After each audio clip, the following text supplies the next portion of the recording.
So my three 100-watt solar panels run down into here and power 3 of my 4 Orange Pi 5s that are mining Varus. The thing is, I have not cleaned the solar panels since last year. So let's see what we got here. First off, I did have a carpenter bee trying to make a home here. Yeah, we stopped that real quick.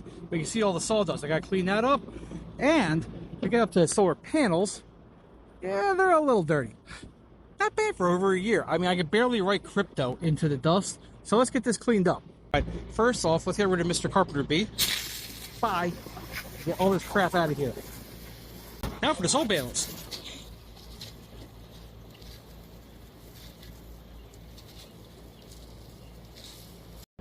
That is much better. Solar panels are pretty freaking clean, so they're good for another year. Keep mining, everyone.